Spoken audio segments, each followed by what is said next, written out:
sent her aunt, Lily clinging to Ma's skirt. She did more now, in addition to the bike.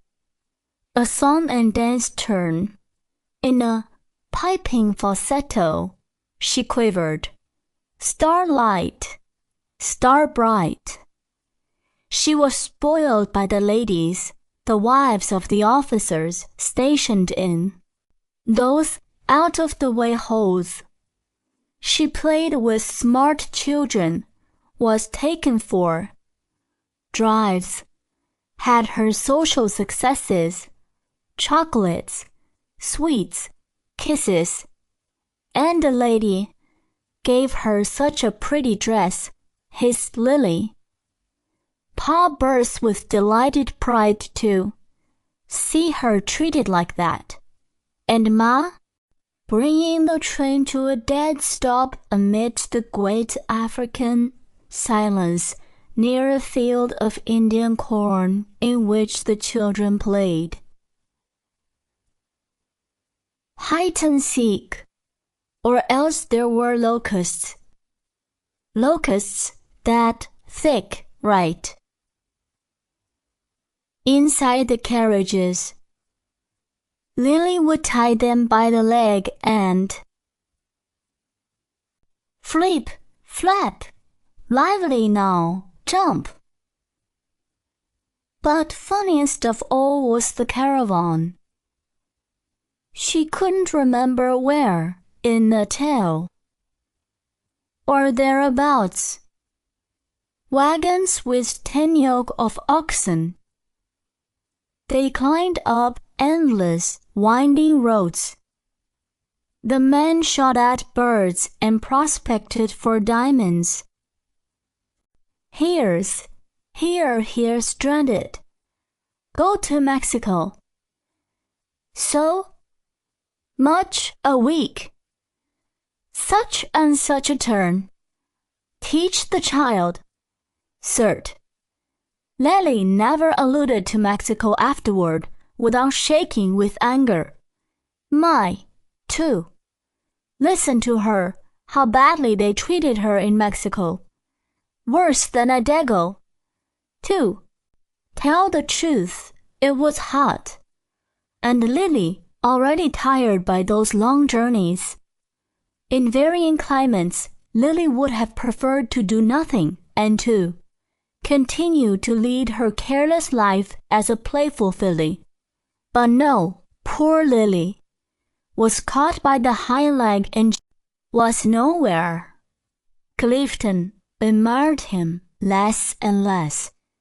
Lily was doing all that he did, more than he did, and without a fault, without a hitch, unerring and exact. Pa swelled with pride at the mere sight of his Lily, his 4-stone 10 off, flesh and bones fitted to the machine, his Lily, the Lily of his dreams. I'll dress you in velvet and satin, he said in his enthusiasm. I'll cover you with diamonds.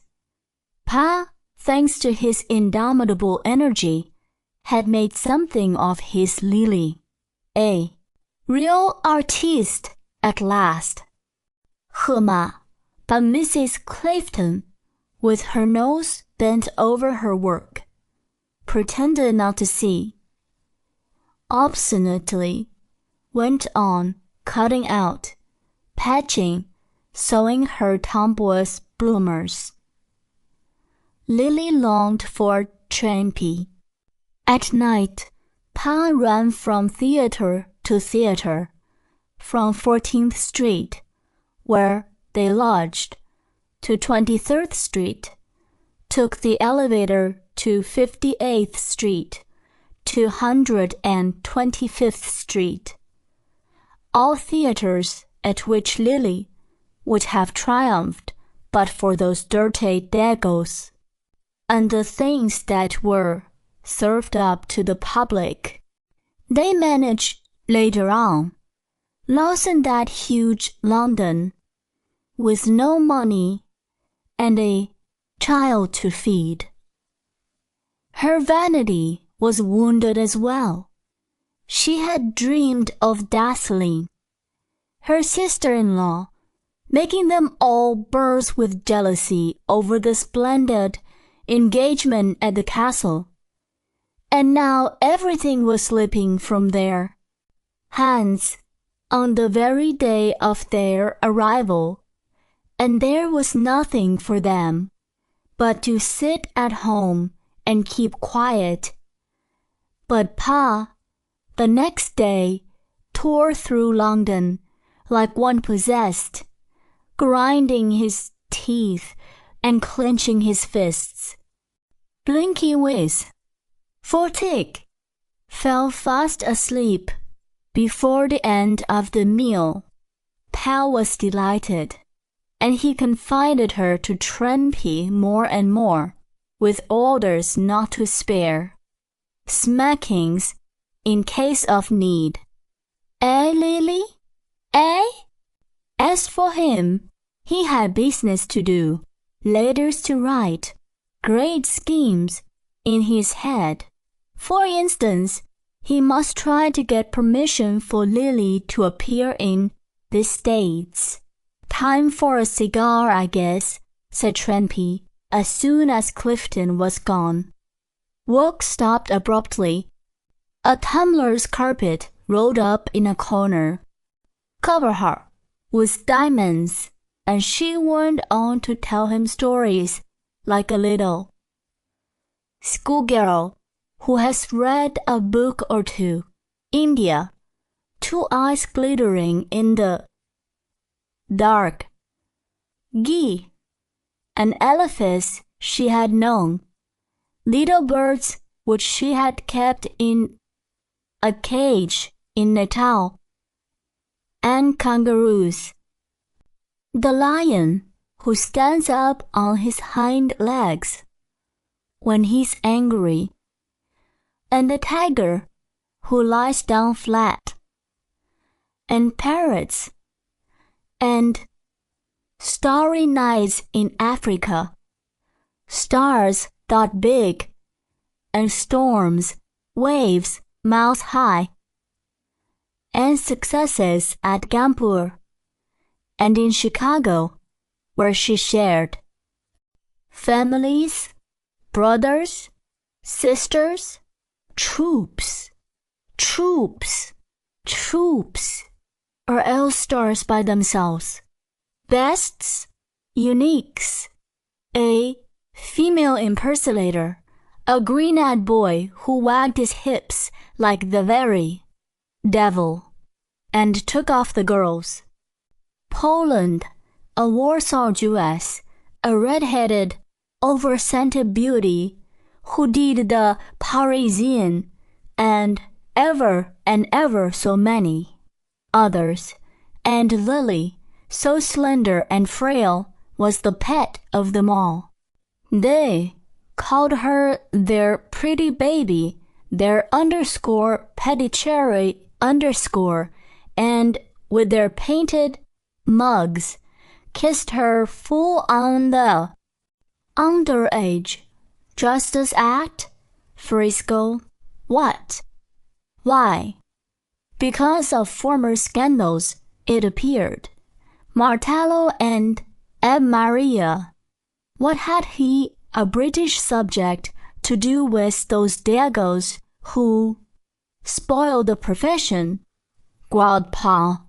He ended by rebelling against the injustice of it, thought of the three Graces, hard at work, rehearsing under Nunkey's eye, while he, Clifton, had not even the right to set foot on a stage, and let Lily practice there.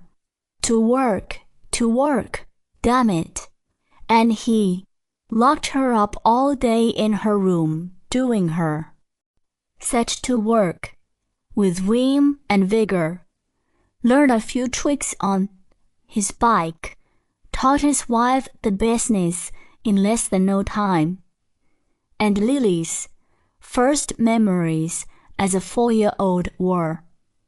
I was sitting on Ma's shoulders, Ma on Pa's, and Pa on the bike. And Lily zigzagged through New Zealand, from east to west and north to south, and Australia after, where she received plenty of applause for her tricks, childish in themselves, but well presented.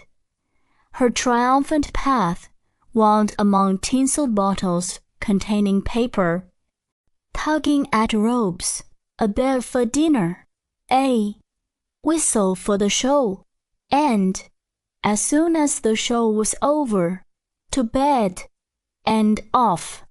Again, Pa made her practice harder now, wanted to make a great artiste of her, and there was a class, too, kept by a Morm, who travelled with the circus, and taught spelling, and arithmetic, and the art of letter writing, from yours to hand with thanks, down to believe me to be. Lily would have been bored to death but for the accidents of travel. Sometimes the engine broke down. His old friend, Martillo Ave Maria her name was, had left her brother and ran away from Mexico with a man. Tut, tut, the things one saw nowadays. Pa hardly listened to the old crock, preferred to dream of New York and the success his Lily would achieve there, and Lily, sitting close by, listened with all her ears, puckered her little forehead. Love, love, ... And Ave Maria, who had run away, was a man, ... Why was a man? And she, squeezed up against the Sia, the Grace, who was in love, ... Put. Clifton. What had staggered him, done for him, was his visit to the agent, where they hadn't seemed to know Lily. He had rushed at once to others, just to show them who Miss Lily was, but he got the same reply wherever he went. Lily. Who's Lily? Amari. Let's see the photograph. And would Mrs. Clifton ever believe, asked the indignant Pa, what they said when they handed him back the photograph? Yes, to him, the father, too. His face, they said. She's too thin, that Lily of yours. If, and all into the stuffy atmosphere behind the scenes, which Lily was never again to leave. Brick walls, where she waited. Her turn on the elaborate program of the continuous performances, amid the thunder of the orchestra, and the lightning of the reflectors. No time to go out. Meals consumed in your dressing room, on the top of the basket. Trunk. In the mornings, new tricks to practice on the stage, in the midst of a herd of girls whom gentlemen in their shirt-sleeves were trimming to singing. Stories. His fairy tales about himself. His terrible struggle with a snake in the streets of Frisco after a champagne supper. Goose. By Jove, he toned down his anecdotes and dished them up for Lily's entertainment. Told her absurd yarns enlivened with mimicry, in which he excelled, like the real mummer that he was, and Lily shrieked with laughter, head thrown back, full-throated, and there was a spice of fear in it all. Was that Pa coming back? No, a carpenter or scene shifter, perhaps, or proofreading team at http://3w.pgdp.net. Illustration, Poland. The Parisian, pages 3, frontispiece. Debut toppers by Andre Zxczxc, with illustrations. BYTHE author, A.L. Bird Company. Publishers, New York. Copyright, 1909. The Bob Smerrill Company. August. To My Little Friends. The Stars. The Bill Toppers. The Bill Toppers. Overture. All around stretched the great blue sky and the blue sea of the Gulf of Bengal. Mrs. Clifton lay dozing at full length on a pillowed bench, and under bushels, and whoosh, off for Mexico, where children are allowed to perform. Now in Arizona, near Phoenix, where the train stopped for some hours, owing to an accident to the Rio Gila Bridge, Pa happened upon a merrymaking which reminded him of West Australia. Cowboys galloping, horses, a pretense at fighting, lassoing, revolvers, a track for amateur, cyclists, and, yes, there, in the desert, on a platform, right in the middle, what should Paul see but an amazing artiste riding on the cabin, and more blue water, and thud, thud, thud, and Cape Town in the mountains, Africa behind it, a country all yellow, where the trains wound in and out of the rocks, villages up, up, up, or else right, low down, on the yellow veldt, and, at night, on the benches, crowds and crowds.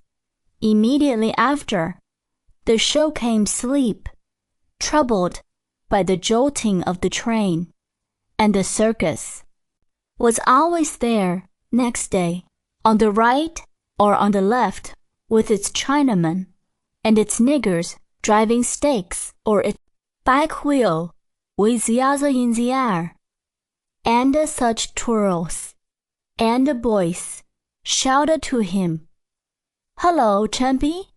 Have a drink, Champy!" And Champy accepted, "With you, my lord."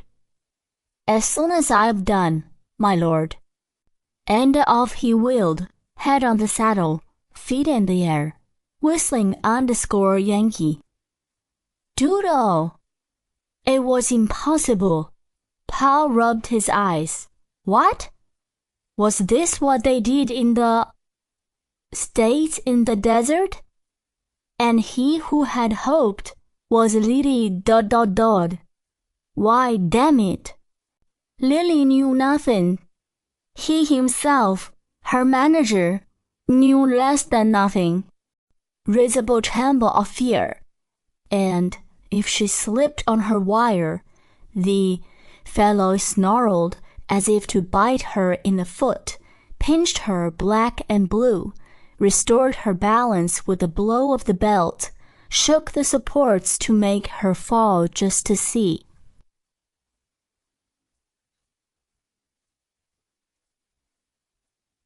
"Oh, Pa, he'll kill her," whispered Lily, when she saw Eva Maria practicing.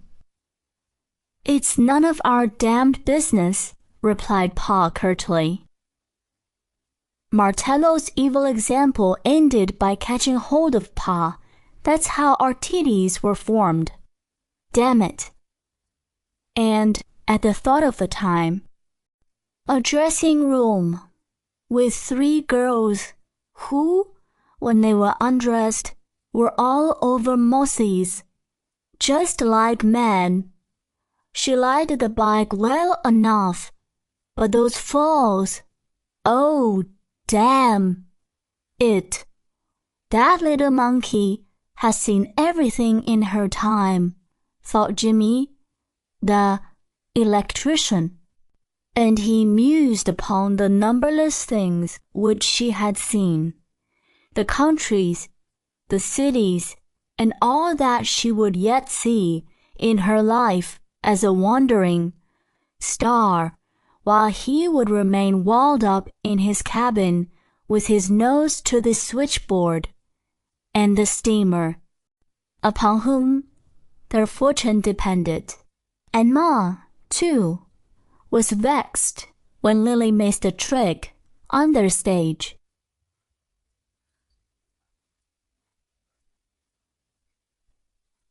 Lily laughed at their anger. Ma had never raised a hand to her. And as for Pa, when he scolded, Lily had such a way of looking at him, with lowered head. Oh, _sorry. That Pa simmered down again at once.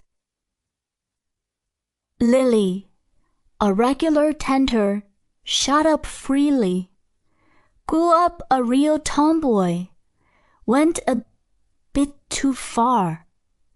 In fact, Ma said, at Honolulu, for instance, on the road to Frisco and New York, where Pa had resolved to chorus and to keep step to the strum of the piano, and there were ever so many new faces, a tumult of tongues, which Lily heard on the stage, in the dressing room, and even in her room at the hotel, through the thin partition walls, a lingo made up of coarse remarks and thick stories, punctuated with spitting and oaths strong enough to carry a tower of Babel. Lily opened her eyes and ears, heaping it all up, storing it all, away behind her stubborn forehead, ... And new people. In the dressing room, mending the rents at the knees and patching the seats. What a tomboy, Ma cried. And this went on for months and months. And then came Chicago, a visit of plus to the agents, and a contract with the New York Olympians. A variety show coming from the West and returning to New York by Columbus, and a Pittsburgh, and new people, stars of every kind. The para woman, a rheumatic juggler, who was obliged to change her turn and become an exhibitor of performing parrots, balancing the boomerang on the front wheel, the standstill on the back wheel, or the bike upside down with Lily standing on the pedals, like a convict on the treadmill, the pack of fools, because a Dago had whipped his sister, wasn't a PA too, have the right to bring his own daughter up, to work, and he kept her at it for hours and hours, watched and knit his brows like a sage, pondering for hours over the solution of a problem. Lily, breathless, would turn a look of entreaty upon sight of her, raised his enthusiasm to boiling point, and he was going to show them, in Calcutta and elsewhere, if they knew how to make stars in New Zealand, or if they were only fit for raising mutton. Clifton was an artist, an artiste, a born artiste, starting as a mere clerk in an office. He had become an amateur cyclist and then a professional on the track. He married an English woman at Wellington and, at Lily's birth, decided upon a career, the stage, with Lily for a star. Later on, and he insisted on his Lily's merits, pulled out his pocketbook, bursting with press cuttings, offered to prove his statements. The agent, on his side, had made inquiries. Lily's was very clever for her age, a little thin, it was true, but very graceful. And the New Zealander on wheels ought to get on. Clifton would work up her turn, no doubt. And at last, Pa obtained a promise in writing and signed of an engagement in 8 months' time at the castle. Damn it! An engagement in 8 months was only girl of her age who can do them to the agents in the St. James's building. Oh, if he could have London. He longed to measure his strength against all those famous names, Majesty, Lawrence, the ponies, just to show them his Lily. And now it was the last stage. All around stretched the dog sea, and the liner sped, thud, thud, thud, through a gloomy set. 3 days more, and then Liverpool, and London at last. Pa was about to realize his dream. He had signed at last for the set. Lily's impressions of India were months of jolting and bumping, stops in the dead of night, while the tent was pitched, rains, strong smells, oppressive heats, months and months of it, Ma on Pa, Pa on the whale, and she on top, waving flags, yellow faces on the benches, red flowers, and somewhere on the riverbank, 2 eyes glittering in the dark, a tiger. Somebody said, and every night the artists carrying lanterns walked in, far between the circus and the hotel, with the ladies in the Maida played her part to perfection, puffed and panted as if the last drop of strength were oozing out of her, and Trampy joined in the little comedy of fibbing and dissembling. There, like that, Lily, or I'll smack you. That's right, said Pa. Make her work. And just to show Lily what work meant, and that her pa was not so unkind. After all, it's for your good, Lily. You'll thank me one of these days. He took her to the stage, where Ave Maria was practicing. Now, of course, her husband sat near her and followed his Lily, his daughter, with his eyes. His Lily, 8 years old, that high, waving among the passengers the white coral necklace which Pa had bought her on leaving Australia. His Lily, his star, his new Wieslander on wheels, his Lily who had had such successes. Melbourne, at Sydney, bouquets, tons and cartloads of bouquets, and the past would be nothing compared with the future, with the astounding tricks which he was inventing for his Lily. The mere made a blunder on the stage. He's really missing a trick, disgracing her pa, like that. He blushed to the eyes at the thought of it, and when she returned to the wings, he tweeted her proudly, "What next, Lily? An artiste like you." And Ma adopted a sarcastic air and congratulated Mademoiselle as she threw the white wrapper over Mademoiselle's shoulders. Ma detested the stage. She did not think it a nice place for herself, but for a brat like Lily, Lord, it was quite different, and she ought